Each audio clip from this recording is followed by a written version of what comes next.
Ya, kita nih kebanyakan para ustadz, para penceramah ya, memang ngebahasnya Quran Sunnah, Quran Sunnah, Quran Sunnah. Padahal sumber agama Islam itu nggak berhenti sampai Quran Sunnah doang. Ada ijma, ada qiyas, ada masalih mursalah, ada sadduz zari'ah, ada istishab, ada istihsan, ada orf, ada amalu ahlil Madinah, ada qaulus sahabi, dan panjang. Ada 15 sumber agama Islam.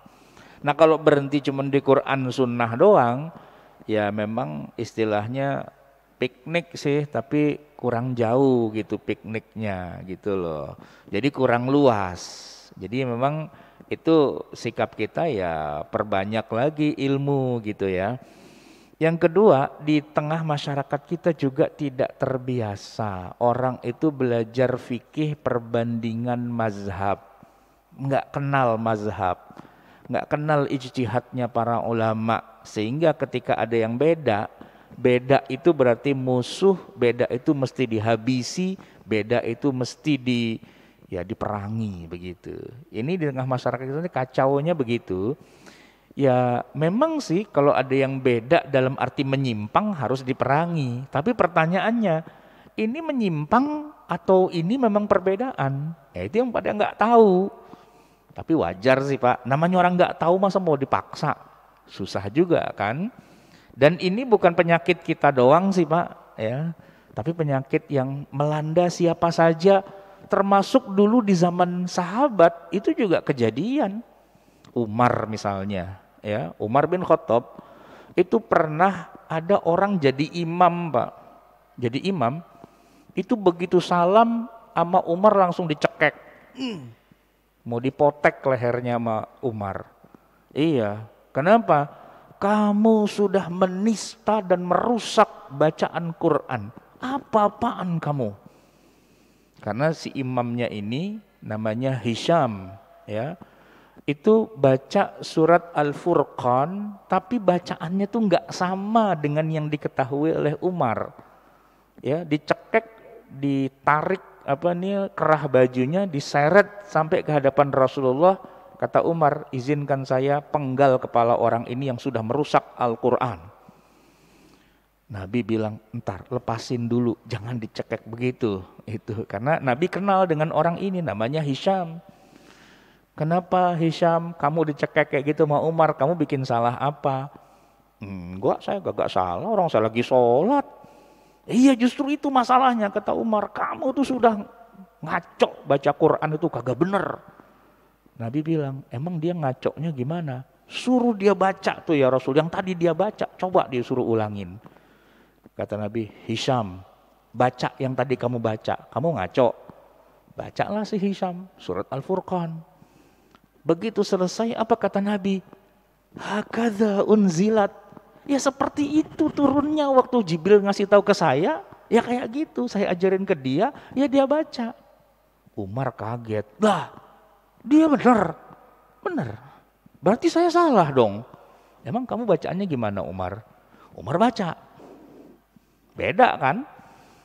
Tapi apa kata Nabi? Wahakaza unzilat, dan seperti itu juga turunnya. Itu benar, ini benar. Berarti nggak ada yang salah? Enggak. Lah ngapain kita berantem? Nah itu dia. Ya, sekelas Umar itu nggak tahu ternyata ada qiraat yang berbeda. Dia baru tahu ketika ada orang lain baca, sanadnya ke Rasulullah juga. Untung belum mati tuh orang dicekek sama Umar, gitu kan? Itu kejadian Pak di masa Nabi, gitu kan? Kelasnya bukan orang sembarangan loh, Umar loh, gitu Pak. Dan itu kejadian persis mirip di Saudi Arabia. Bapak kenal nggak nama terkenal sekali, Syekh Abdul Aziz bin Baz.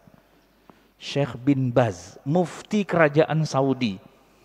Suatu hari beliau di masjid, mungkin di Masjid Nabawi ya, mendengar ada orang Afrika Pak, baca Quran. Kaget dia, mau dicekek juga, cuman bin Bas orangnya lebih kalem gitu kan. Panggil, Kamu baca apa barusan kayak gitu? Baca Quran. Quran apa kayak gitu? Ini riwayat Warash, riwayat Qalun dari Afrika. Kaget dia. Emang ada kayak gitu? Dia bisik-bisik sama teman istilahnya pendamping-pendampingnya. Satu orang bilang, benar Syekh, itu memang ada. Ada bacaan model kayak gitu? Ada. Saya malah nggak tahu. Itu sahih. Bukan cuma sahih, mutawatir. Mutawatir. Iya. Kan kita mengenal ada qiraah sab'ah. Sab'ah itu apaan? Ya ada Imam Nafi, ada Imam Hafiz, ada Ibnu Katsir, ada Abu Amr dan sebagainya. Wah. Saya nggak tahu tuh. Itu ada ilmunya, ada ilmunya. Oke, kita bangun pusat pengajaran ilmu qiraat Al-Quran di sini di Madinah. Panggil siapa ulama paling ngerti dalam masalah ini. Kalau ulama ahli bacaan Quran mah pusatnya di Mesir. Mesir panggil, cari siapa yang paling top, yang paling hebat. Ada, semua sepakat, namanya Syekh Abdul Fattah Al-Qadhi. Abdul Fattah Al-Qadhi dihubungi oleh utusannya Syekh bin Baz. Dipanggil ke Saudi. Kata Syekh Abdul Fattah Al-Qadhi, nggak mau. Saya udah selesai ngajarin, kalau mau panggil tuh murid-murid saya. Saya udah tua, saya mau pensiun, mau ngurus cucu. Kata Syekh bin Baz, nggak bisa. Ini masalah penting. Ente itu orang paling hebat dalam masalah qiraat ini. Kesini, ente mau minta apa aja saya kasih. Tenang, Saudi duitnya banyak. Saya akan kumpulkan seluruh qori dari seluruh dunia kumpul di Madinah. Dan antum yang jadi gurunya. Dan antum bertanggung jawab. Kalau ilmu ini sampai hilang di dunia ini, antum tanggung jawab loh. Digituin Pak.